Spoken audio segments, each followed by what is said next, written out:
I think the most difficult for me, it was the first 5 to 6 months. To go from a very high income corporate job to no income at all and knowing that I have a certain amount of money in the bank after purchasing the franchise to grow into an income was a very stressful period.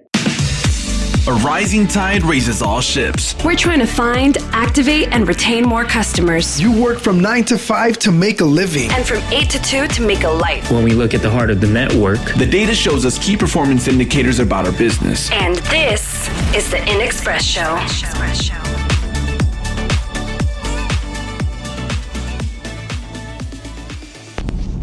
Today's episode features franchisee Adam Davies of New Hampshire.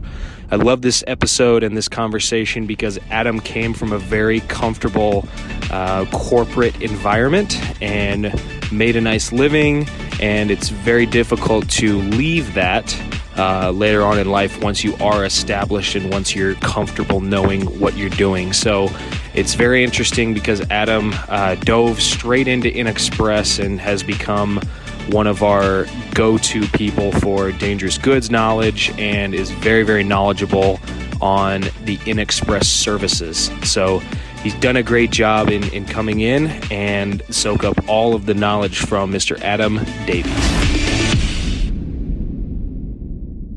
Adam Davies, welcome to the show. Hi, Blake. Thank you for having me. Of course. Yeah, it's awesome to have you on the show. You are greater Boston area, but you live in New Hampshire. Is that right? Correct. Southern New Hampshire with not much traffic, about 45 minutes outside of Boston. If I get stuck in rush hour, it can be 2 hours. Yep. And you do a lot of business in Boston? Do you do much selling there, or do you stay more where you are? From Boston north up into Maine, actually. Okay. So that the business concentration from Boston suburbs through Massachusetts up to the southern New Hampshire border is pretty rich in business opportunity. If you get into northern New Hampshire, there's not as much opportunity. The ROI isn't really there to spend the time prospecting. And then southern Maine is very similar to southern New Hampshire, where there is opportunity in southern Maine. Okay. So you and I met, it was probably 4 or 5 years ago. Correct me if I'm wrong. You've been in the network for roughly 7 or 8 years? 7 years, correct. Okay. I signed October 2012 and went to training in November of 2012. So this year, November, will be 7 years in the system. Hit the ground quick. Okay. Congrats on the early anniversary. Thank you. So when I think of Adam Davies, incredible diligence with description is the first thing that comes to my mind. Whenever I email you with a question or somebody has a question and you're in the room, you're going to get a good answer that's well thought out and well worded. So thank you. I'm very excited for this conversation. The storytelling and your ability to just describe a situation and correctly diagnose, what the issue is, what happened, lay it out in an email. It's crazy. I always get messages back and say, wow, did he spend that much time on that and think through it that well? So I'm curious, have you always been like that, or is there a background that leads to that? Well, I guess some characteristics are natural in us, right? And of course, living with me is separate from being a business partner with me. My wife would call that anal. Yep. I'm sure a lot of people would too. But it's good, man. Depends which side you're on, right? Yep. Well, I just heard today, actually, that, how did it go? I'll probably screw this up. Slow is smooth and smooth is fast. So it makes sense that, that's something that I struggle with a lot is your mind's going so fast and you feel like your body has to stay with it and you're trying to do so many things and multitask, and I need to get away from that. So it's good. Tell me about how you got here, man. You live in Atkinson, New Hampshire. right? I do, Okay. yes. What's your background and how'd you get with InXpress? Well, I'll try to give you the consolidated version, Blake. I was, let's say, a corporate executive. My last few roles with companies up through April of 2012 were vice president of sales, general manager with another company, general manager of a business unit with P&L responsibility, all the way back through really climbing the ranks, manufacturing centric, but climbing the ranks from process engineering into applications, into product management, into regional sales, national sales manager, and then on from there to the types of positions that I just described to you. And in 2011, I was at a bit of a junction in my career with a particular company where I didn't feel like I was going anywhere with this company, and I made it a difficult decision to leave after 10 years with that company. And fortunately for me, I had 2 job offers, and I didn't, honestly, hindsight 2020, I didn't do very good due diligence on the job offer that had the highest pay, highest overall compensation. I went that route. It was a venture capital backed firm, and I found out that venture capitalists don't have much tolerance for short-term pullbacks in the market. And in Q4 2011 into Q1 2012, the bottom dropped out of semiconductor and defense, aerospace defense, which were both very big markets for us, with a largest machine shop on the East Coast that I was the VP of sales for. And as a result of that, the president of the company had to let go the 6 highest paid executives, and I was one of those 6. So it was the first time in my life that I'd been laid off. I was about 50 years old, and I got laid off. It was a terrible feeling. I always felt like one of those people that had given 110 to 120% to everything that I did. Never, ever thought that I would get laid off. Fortunately, had negotiated a package for myself, so I had a few months' pay out of that. And as I was looking for another position in 2012, a franchise broker found my resume online and essentially said to me, you look like the type of guy that should be working for yourself rather than for someone else. I wasn't that interested in the beginning, although I had said for many years, I had said that I wanted to do that, but I think I just didn't know anything about franchise brokers. Like, I wasn't completely trusting of this gentleman at first. Right. And then I had a few conversations with him, and again, to make a long story short, I did some due diligence on 4 or 5 different franchises. I liked the InXpress model. I went to Discovery Day with InXpress, and they accepted me, and I accepted them, and the rest is history, as they say. Wow, very good. I love how I'm talking about diligence with you at the beginning. You use that word twice there in your in your description, and you're beating yourself up for not doing diligence on the floor of the market dropping out. I like that. Okay, corporate exec to entrepreneur, and still 7 years later, just about a month short of 7 years, you're running the business essentially by yourself, or lone wolf, so to speak, right? Talk about your org chart, I guess, in your franchise. Sure. So my structure, it's not completely lone wolf, Blake. I have a dedicated contract customer service manager. All of my customers know that my InXpress business has a customer service manager. Alexis Arsenault is her name. And I have a model that I think you may be familiar with, a virtual sales rep. I have a gentleman named Kevin Dions who works for me full-time as a sales rep that works the phones. He does everything over the phone. Nice. And I'm just now crafting a new relationship that is intended to be complementary to the virtual sales rep, where I'll have a dedicated lead generation caller. And my vision for this is that the sales rep will work nothing except warm leads. So in an ideal situation, the sales rep won't have to do any data mining or any cold calls. The sales rep will be fed warm leads from the lead generation person. It's a trial to contract, Increments, so that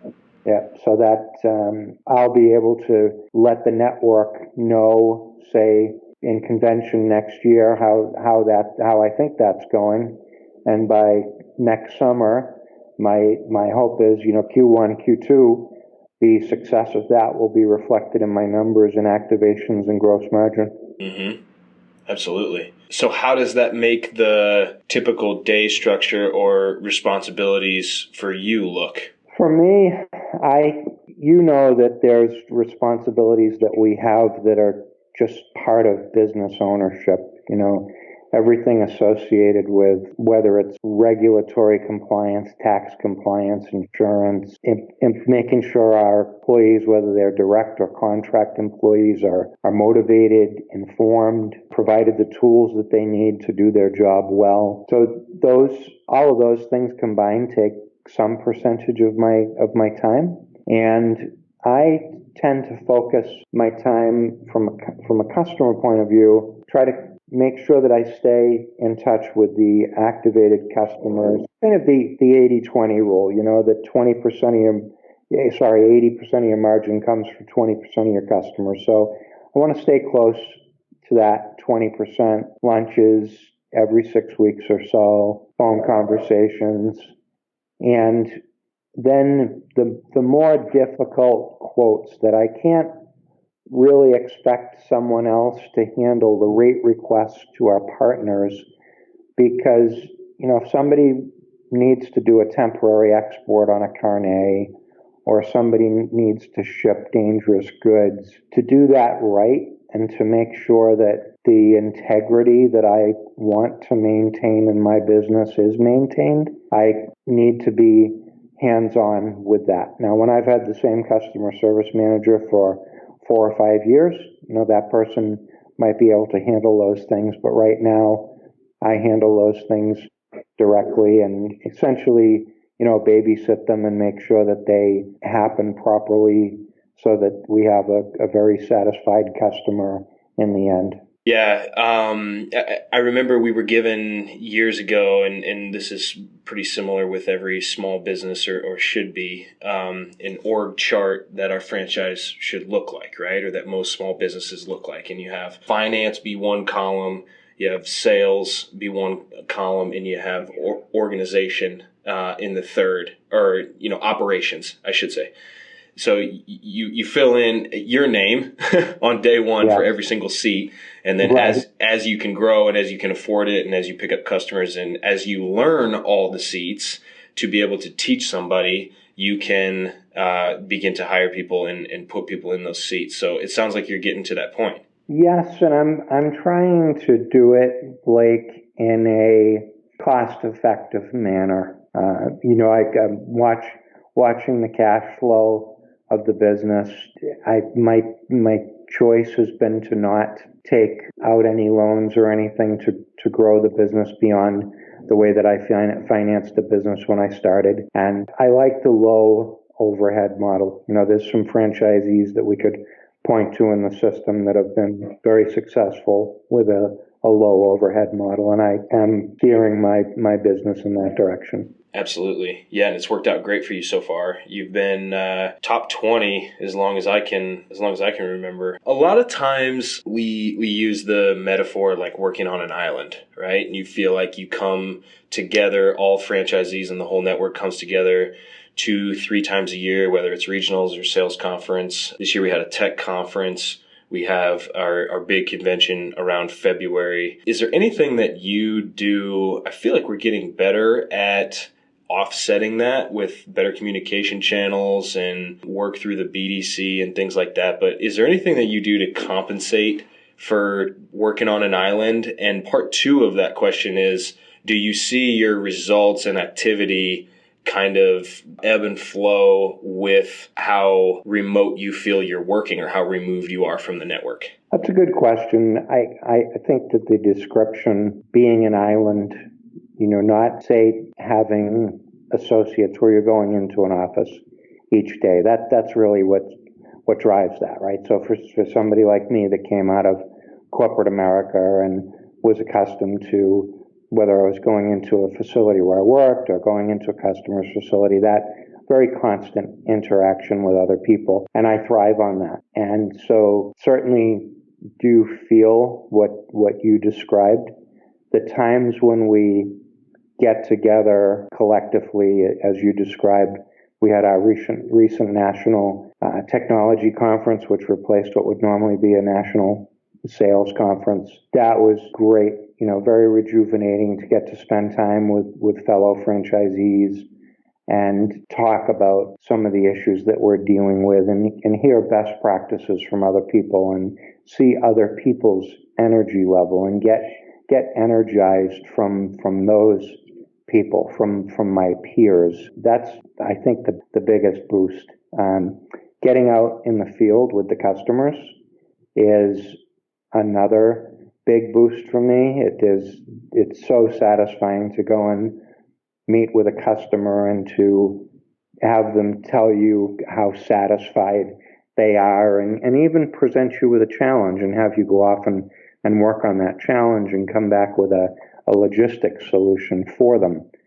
That's very fulfilling. I think if I bring it back to kind of a day-to-day level, if it's been a little while since we've all met, because like you said, that happens 2 or 3 times a year, or been a little while since I had a good customer visit, then reminding myself that what one man can do, another man can do. So even though you might get that kind of island feeling, that lonely feeling chugging along on your own, that helps to relieve that. Next level would be, I'd say, speaking with fellow franchisees and with my business coach. Those are all things that have a positive impact to relieving that feeling of being alone, being on an island.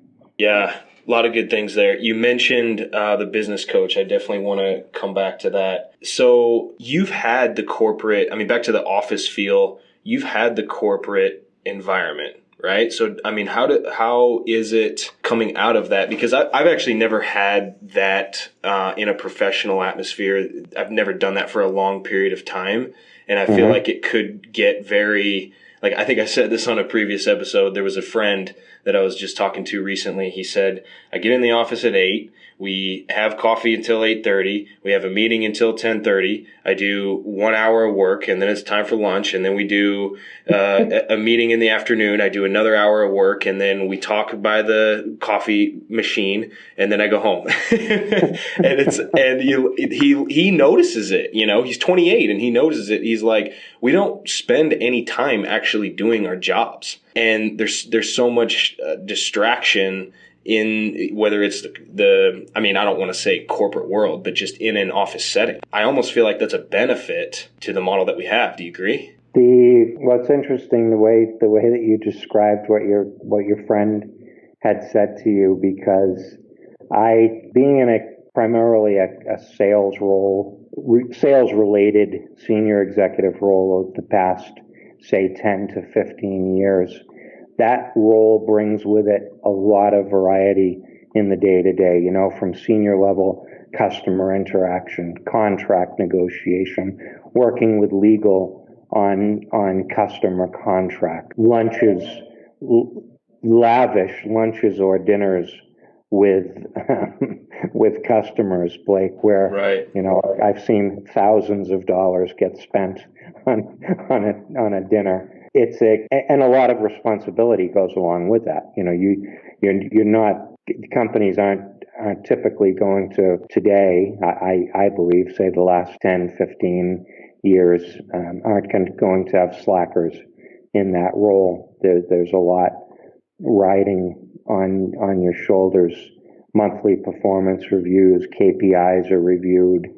And like I mentioned, I thrived in that environment. So to go from that environment, and along with that, Blake, was business travel, which I actually enjoyed, international, domestic business travel, and going into customer facilities, working in foreign countries, working with sales reps who I would be riding with, and we had contractual relationships with. They represented us in these countries with particular products that we sold, and relationships get built there.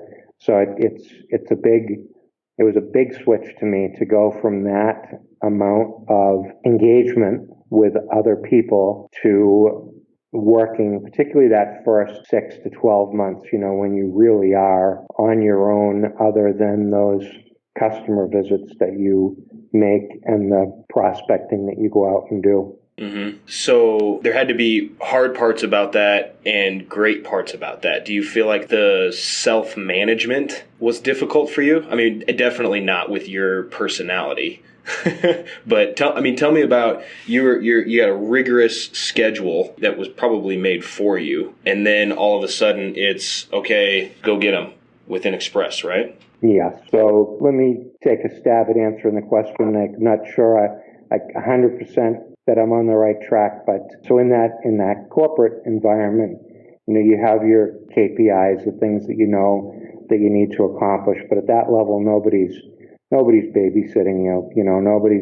Nobody has you on a tight leash in terms of how you spend your time. So you're really self-driven, self-motivated. Most people at that level are workaholics, and the coming from that into the InXpress environment and needing to push yourself and stay focused, stay on track, keep going for those activations, keep going for those door knocks or calls, that prospecting activity, and driving yourself towards that. In the beginning, it's two very different environments. Do you ever have, Adam, lack of motivation, business depression, loss of vision? And if so, how do you deal with it or overcome it? Blake, I can't say that I don't. I think that it goes back to in the earlier question that you asked about and being an island. And the resolution to that is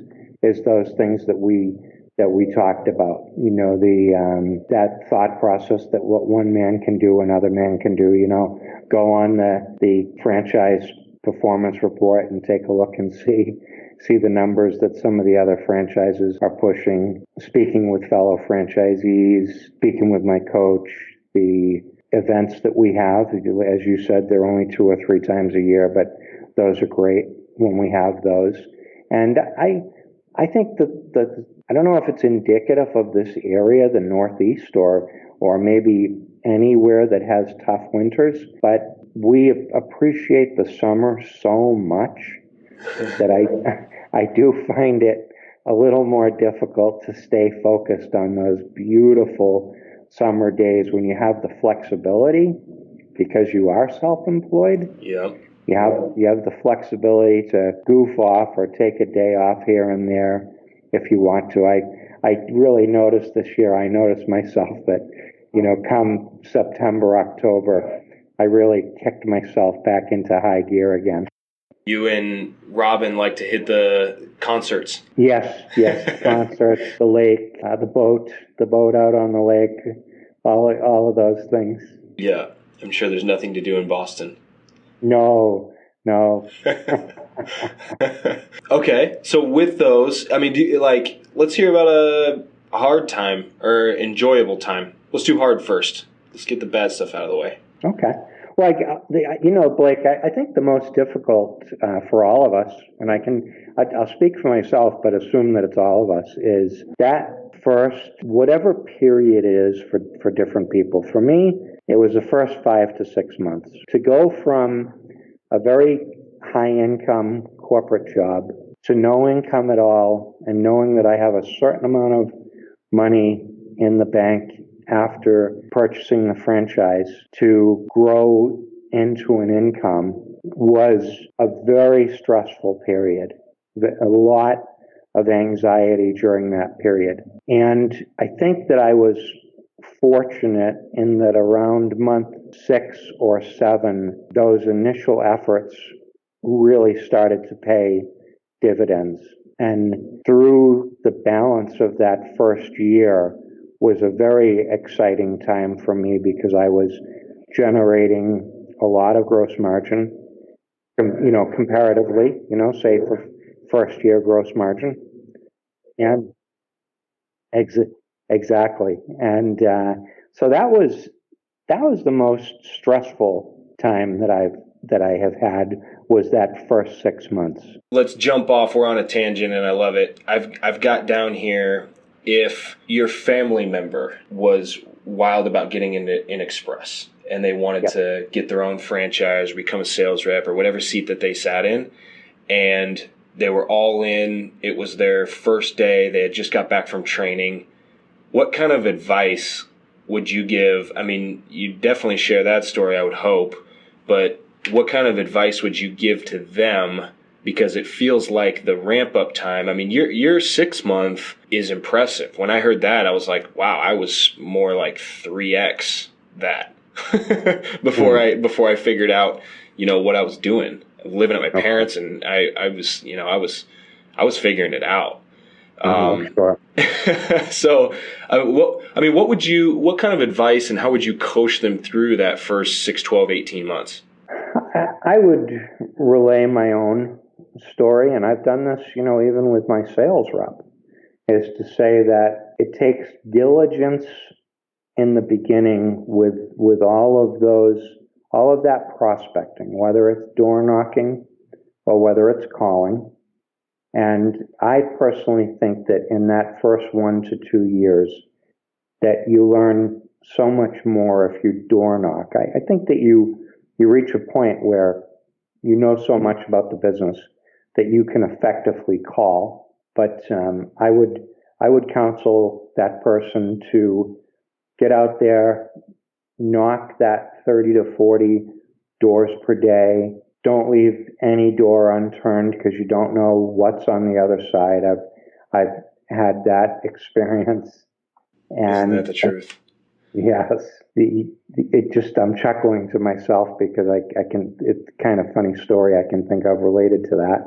Let's hear it. You want me to go off in that direction? Absolutely, yeah. This is what this is for, man. Okay.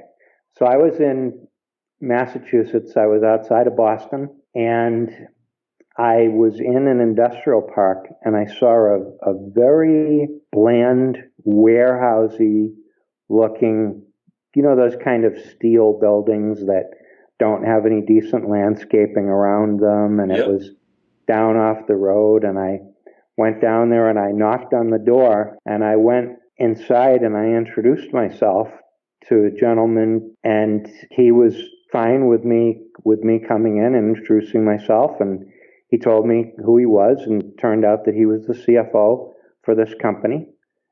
And it was a manufacturer of church organs, and they were in the process of building an organ for a church in Seattle. And they needed to build, for the parishioners to view, they needed to build a scaled model of what this organ would look like inside their church. And they needed to ship that out to Seattle.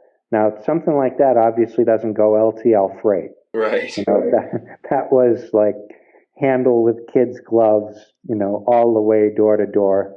Pretty sure that I booked that with one of our white glove partners. That was probably 6 to 7 years ago. Okay. And the return shipment on the other side. But it was such a unique type of shipment to be involved in.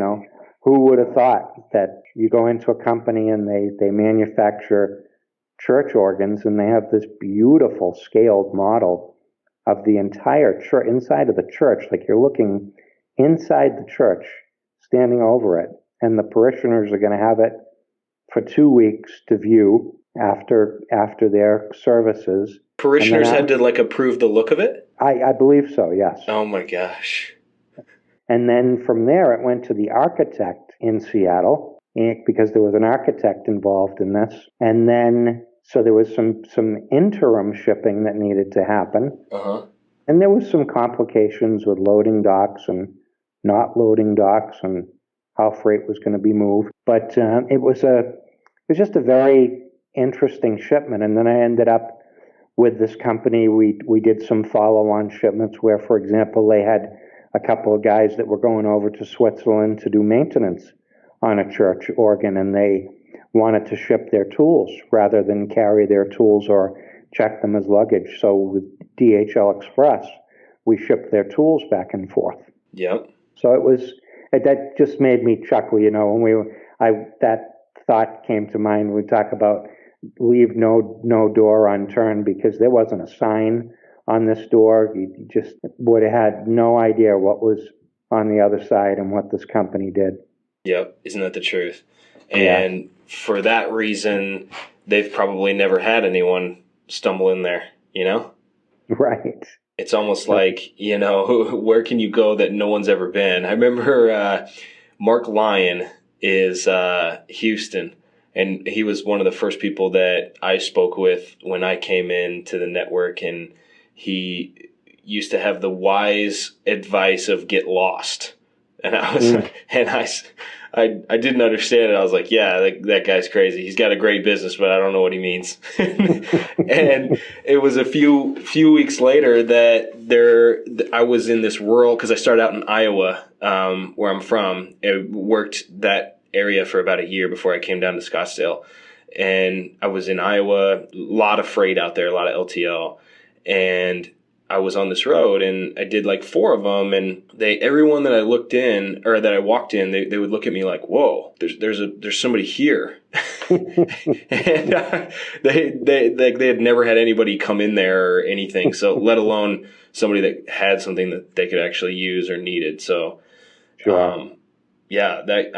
As weird as it is, it's just go wherever people aren't going, right? Yeah. Would that be one of your best times? That was, I suppose I would call it one of my best times, and I don't mean that in a negative way. I'm just thinking about the different experiences that I've had, the different types of customers that I've worked with. My personality, Blake. I tend to like the more challenging things. Another customer that I have do you want me to talk about that as well, to talk about another customer situation? Yeah, absolutely. This is your time, man.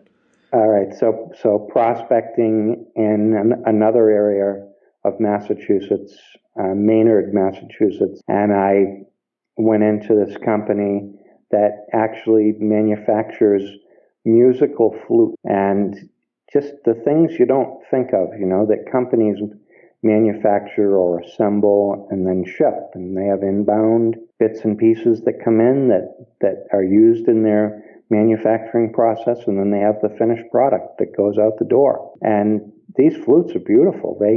There's people in the different orchestras around the world, the Boston Symphony. Yeah.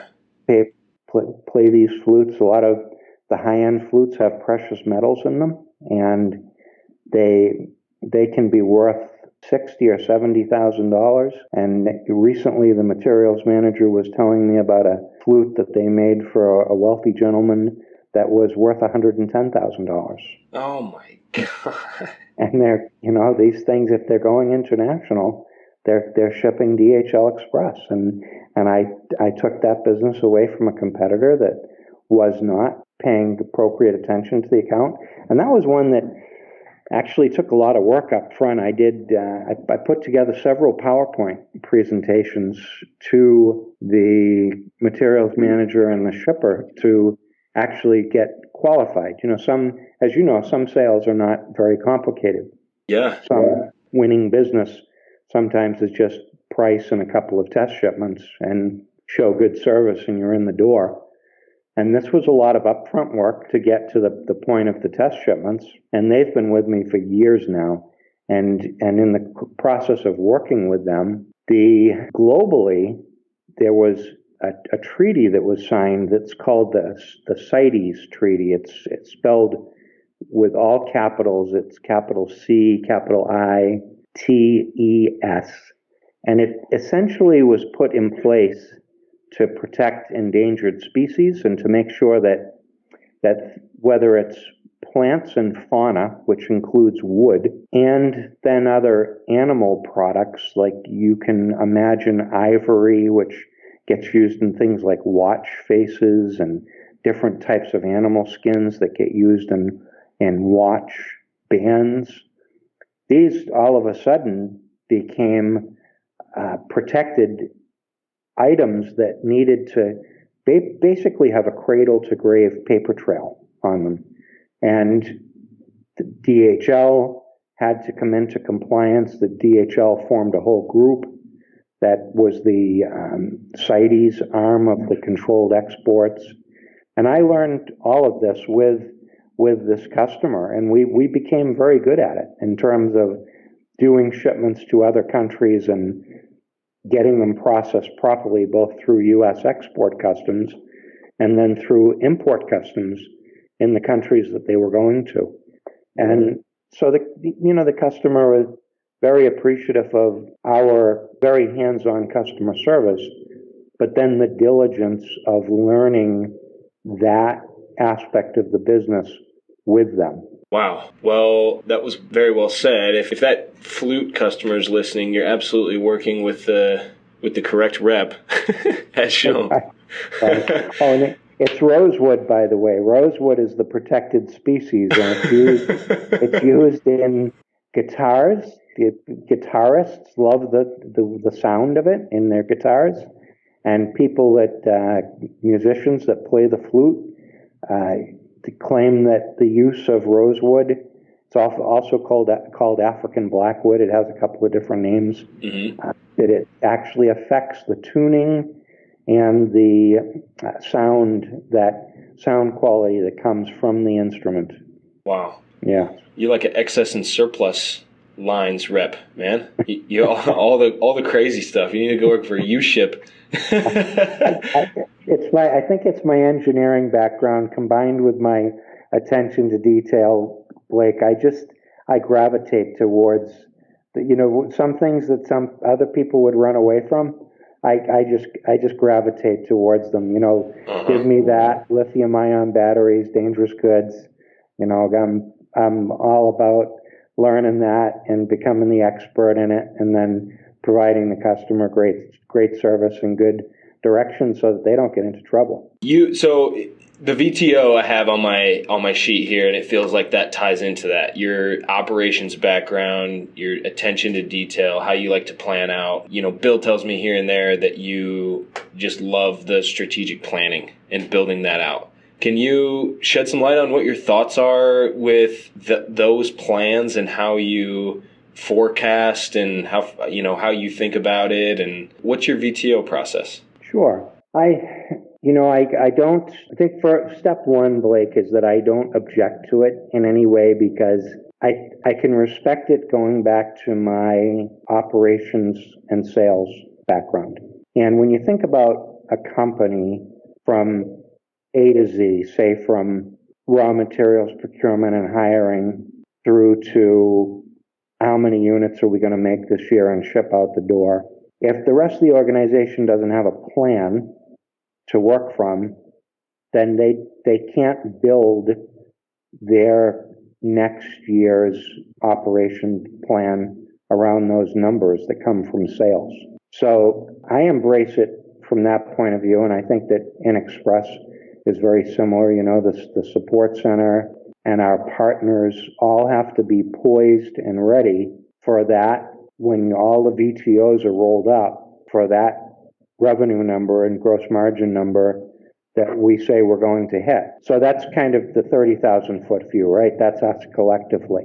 And then for me, in my business, I think that 15 to 20% growth year over year is a growth that any mature company would like to have. When you're first starting out, you need to at least hit those numbers. But I set that goal for myself, and then I work backwards to say, okay, how am I actually going to accomplish that? And I led into And sorry, let me jump in there. Is that how do you measure the 15 to 20%? Is it revenue, customers, shipments? I start with gross margin. Okay. And then I project that out based on our averages to top line revenue. Okay. And then from there, when we talked about earlier about me adding to staff in terms of a dedicated lead gen caller and making my sales rep more efficient by having that sales rep only work on warm leads, at least in theory. If you think about all that on paper, if you kind of flow chart that out, if you will, that should make for a very efficient pipeline through activation process. And that is one key aspect to me growing my numbers for next year, which translates that 15 to 20% growth in gross margin and top line revenue, which of course requires the increase in signups and activations and new customers. Some of that certainly comes in the form of organic growth. When we talk about getting out with existing customers, and maybe someone's a DHL customer and you get to spend some time with them and you end up talking to them about air freight or ocean freight or truckload, full truckload, really sitting down and understanding their business and all the different types of logistics that they do. And if you've built credibility with them, then you can ask for that opportunity for something more than what you do for them now, whether that's DHL or LTL. And so within our existing customer base, we also experience that organic growth, and all of that fits into that projected growth number for the following year. And do you share the VTO after you've completed it with your team? Or is that just kind of something internal that you plan and it's just a high-level thing? I let my team know. I mean, the document itself, I don't distribute that, but I let them know what the goals and objectives of my business are for the coming year. Okay, right. And what an essential part of that they are. Because if I have a customer service manager that all of a sudden decides they want to go do something else halfway through the year, that's crippling. If my sales rep decided, the same thing, if he decided he was going to take a job somewhere else, that's crippling. So I want to make sure that I am creating an environment where people want to continue working with me and for me, and it's not just a short stop along the way for them. Right. And I apologize, I didn't, for anyone not involved with InXpress or not familiar with EOS, EOS Worldwide has a franchise specific, I believe, VTO or Vision Traction Organizer that we all fill out every quarter. We make, quarterly goals and yearly goals. It has to do with the end outcome that you want to get to, 5 years, 3 years, 1 year, 3 months even. We back it down that much. And then what are the big tasks, or rocks is what they call them, that we need to absolutely get done during that time period, or during the short term, or what I would say process goals, in order to reach the outcome goal. So yeah, Adam, you're awesome at filling that out correctly. Thank you. Yeah. So Bill, I knew that we would get back to Bill. You had mentioned the business coaching that you have with your franchise. And, Bill Breakmeyer, he's also my coach, been working with him for probably 2 years now. Love that guy. We have weekly calls that are about 30 minutes, and I always make sure that I'm in a good place with notes and quiet, and I can focus, because everything that comes out of his mouth is gold to me at my level. So, tell me about your relationship with him. What kind of value have you had with him? How do you like to utilize him? Shoot. Sure. I have a lot of respect for Bill and his background and the companies that he's worked with, knowing a little bit of his pedigree and his resume where he's been. And because of all he's seen working in different companies. With different companies. I frankly don't think there's anything that he hasn't seen in terms of challenges. And he's just a great person to be able to, if I am having a particular type of business struggle, to be able to talk to him about that and ask him for feedback, ask him how he would handle a certain particular situation, and get his advice. And then, from there, it's up to me to put that to work. Right. What areas do you think he helps out the most? I think helping me to stay accountable to the plans that I've made, that it's not just dependent on me and me watching my numbers and watching my own activity, but having Bill there to talk to and ask me how I executed something that I told him that I wanted to accomplish. And that accountability aspect and ideas for how to handle different situations, when there are, say, strategic challenges in the business. Right. You're totally right about his history. He might kill me for sharing this, but he always helps me with or puts it into perspective with me and shares stories about him in his life and like the personal development that you have when you go through your life and how that ties into your business. So like there was a chart that he showed me one time of the different colors as you grow and become more mature and a better business person, better family man, friend, everything. And he was, sharing crazy stories about how he was 28 and him and his partner had an office of 30 business coaches, and they had the 30th floor in Denver, and they just had all this fixed cost expense, and how he was at a green belt to compare to karate. Of the lifestyle development. And then, he grew out of that and said that, he was aware, right? He said that was just for show. And now I'm such a better business person, being however old he is. Yeah. Yeah. Okay. So shipping, man, we haven't touched much on that. What's your thoughts? Where's the industry going? We got Amazon coming in, disrupting things like crazy. FedEx and UPS entering more of the international market. DHL focusing solely international. Everything's, quicker and cheaper, and people are racing to the bottom with prices. There's Uber Freight now. Technology. Where do you think the industry's going?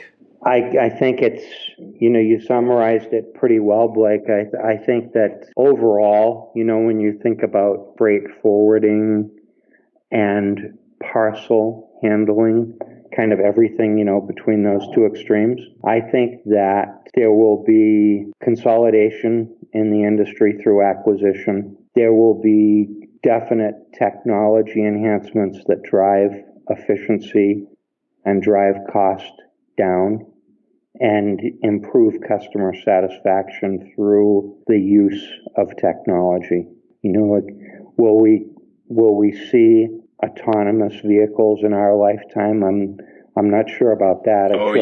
Oh yeah. Sure looks like we're going to see drones. We're already, UPS is already I read that they have a license in a particular geography. They have the necessary FCC approval for drone use. Amazon looks like they're launching their own fleet for delivery, and that's just driven customer expectations towards free shipping and 1 and 2 day shipping. So it's going to take driving efficiency in the industry to technology that drives the inefficiencies out, so that those goals can be achieved. So I do believe that in the next 5 to 10 years in this business, we will see a lot of change, and we'll see it initially with the big companies where technological innovations will get rolled out, and then as they become more commonplace and more easily downscalable, if you will, we'll see even the smaller companies embracing those technologies. And of course, I think for us, we would hope that these companies won't lose their appreciation of very good service with whatever role we will play in that sales and customer service process. For sure. We're getting short on time here. I got one more two-part question, then I want to leave it open for any ending thoughts that you have. Sure. Who's the most successful business person in your opinion? Part one. And part two, how would they run an InXpress franchise if they had the same resources that you have? Interesting question. So I'd have to say, and I hesitate with this answer a little bit because I have a feeling that other people might give you the same answer. Jeff Bezos is so well known today for everything that he's done with Amazon and just totally disrupted the retail marketplace. And from that success is in the process of disrupting other things like we were just talking about, logistics, shipping. And you cannot argue with the man's success in terms of financial performance and the number of consumers that have gone towards that model. I'm also a big Richard Branson fan, but Jeff Bezos, because of the market that we're in, he certainly comes to mind. Right. So, paint the picture. How do you think that he would run an InXpress franchise if he's got the same resources that Adam Davies has?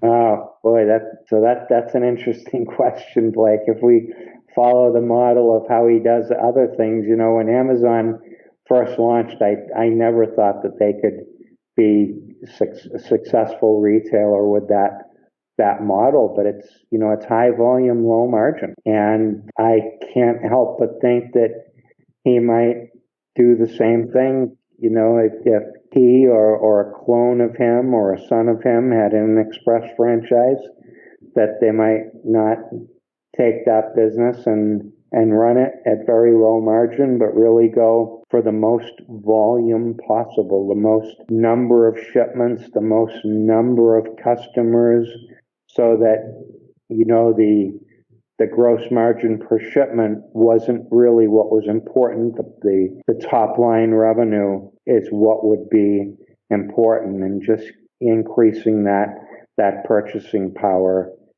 That's what I would envision how Jeff would run an InXpress franchise. Right. Yeah. It'd be cool to see. Yeah. Except for the rest of us, right? Right. Yeah, true. It'd be cool to watch from the outside. Yeah. Right. You wouldn't want to be just another one of those retailers that bricks and mortar that succumbed to the Amazon model. That's right. Yeah.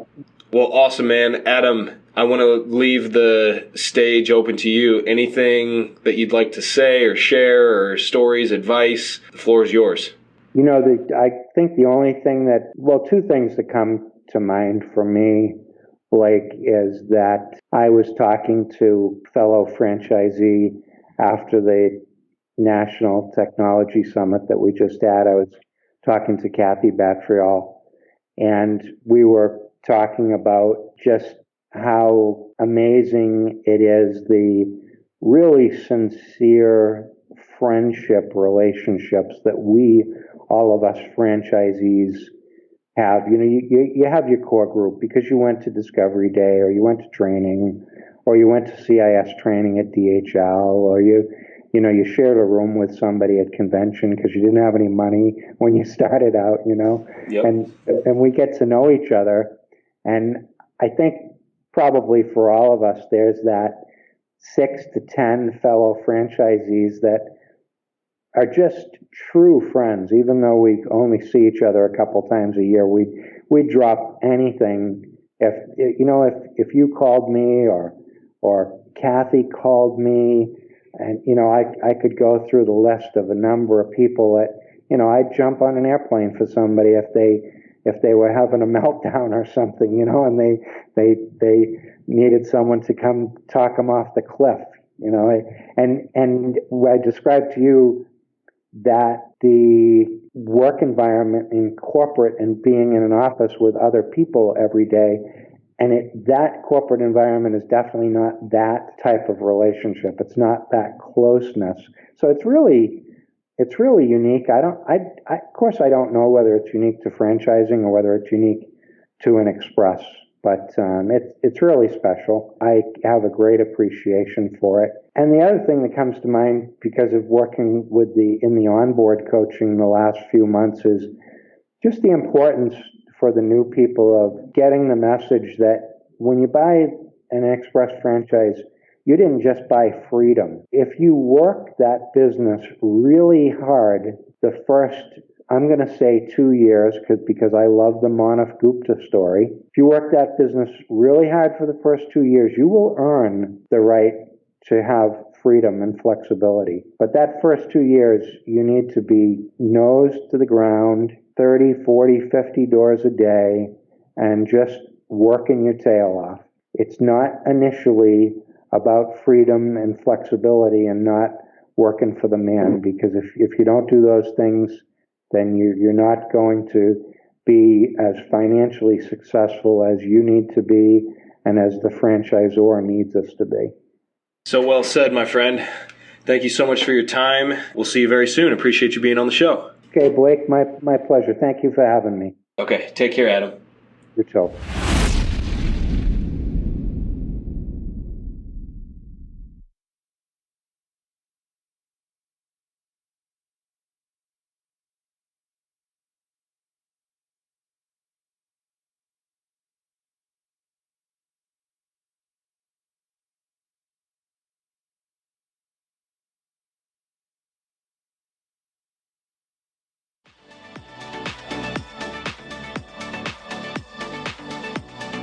Hey guys, it's Blake. Just one more thing here. If you have any interest in InXpress or learning about what we do, head over to InXpress.com. There's a boatload of knowledge on shipping, B2B services, e-commerce growth, growing sales online.